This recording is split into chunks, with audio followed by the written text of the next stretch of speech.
Hello everyone, welcome back to the channel. Well, here we have it, the Challenger 2, one of two new British Tier 7 ground vehicles, the other of course being the Tier 7 Premium Bob Semple tank, but this one is the Tech Tree Tier 7 for the British, and on the Tech Tree, as you can see, the Challenger 2 sits after the two previous variants of the Challenger, both of which are Challenger 1s, the Mark II and the Mark III. Now, in terms of moving up from the Chally 1, lots of the performance actually remains the same. The main changes, of course, are the more powerful gun in the form of the L30 cannon rather than the L11 that we previously had on both versions of the Challenger 1, and the other big change is the more heavily armoured turret, which is just really an evolution from the design of the Challenger 1.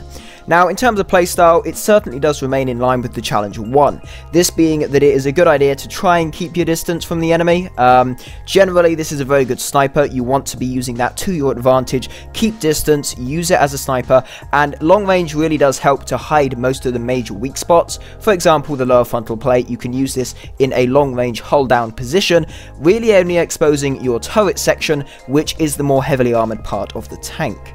Now, this certainly doesn't mean you can't use other playstyles. You can use this as a brawler. This certainly is not the best playstyle for the tank, but if you wish to do so, you certainly can. Now, it is worth mentioning, this is not a specialized brawling tank. You are generally bigger than other Tier 7 tanks, you will have a longer reload, and generally are quite a bit less mobile, so this can prove to be a major disadvantage. But if you know what you're doing and you think you can use this tank as a brawler, certainly do give it a go. At closer ranges, the gun can be very good. The L26 shell, which is the Tier 4 modification shell for this tank, does have fairly decent angled performance, so at closer ranges you do stand quite a good chance of penning most things you will face. There are of course exceptions, but most of the things you face you will be able to pen.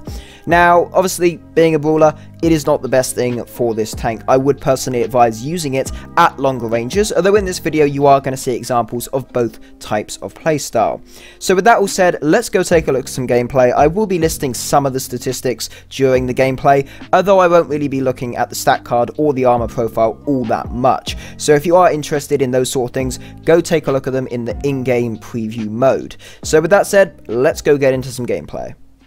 Okay, so this game on Poland, this was actually my first game in the tank, and I really wasn't expecting that much, and it actually went quite well. So first kill, Leopard 2A5, straight to the side of the turret, hit sort of the turret ring area, and went through, knocking out the entire turret crew, leaving only the driver alive, and that of course knocked out the enemy tank. Also, the ammunition went up, so that, you know, that somewhat helps. Next up, a TATU. He comes around the corner, and bing bang boom, that is another kill for me. Two Tier 7s taken out there, and the TATU was through the upper frontal plate. It is worth noting I am using the L26. This is the Tier 4 modification round for this tank, and again there was through the side at a very high angle on a TATB. Now, the Russian tanks are what you will be facing majority of the time.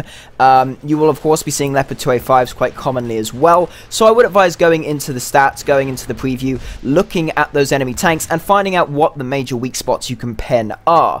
Now, with Russian tanks, especially stuff like the TATB, T64s, the upper frontal plate generally you will pen. Lower frontal plate is always a good place to hit. TATU, it's a bit more tricky, but you can definitely still do it. AMX-40, as you can see, I just bounced a shot. I believe he went for the turret, and that of course didn't go in.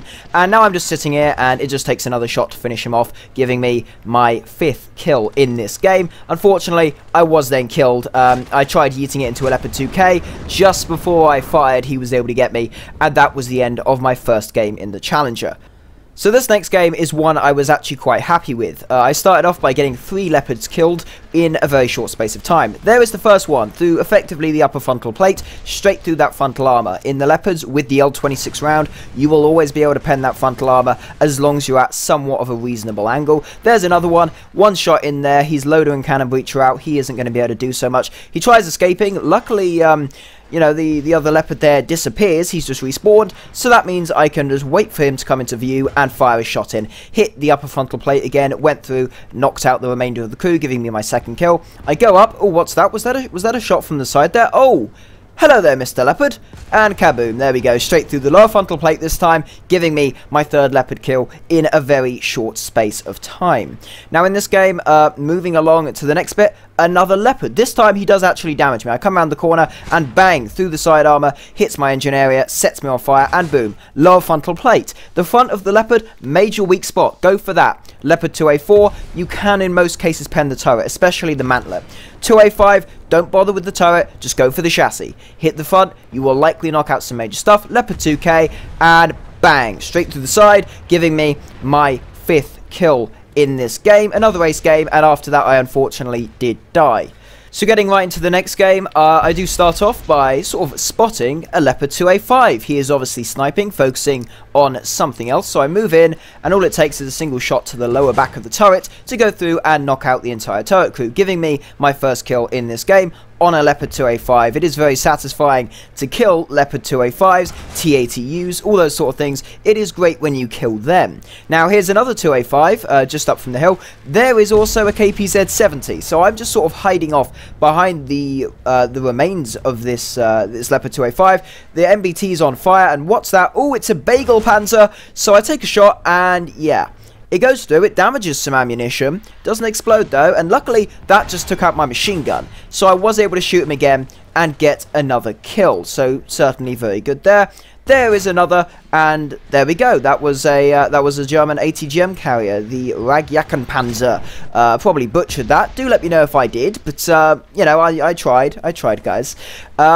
So still got a few kills there. I am sort of in a good hidey position, although that was exposing my frontal plate.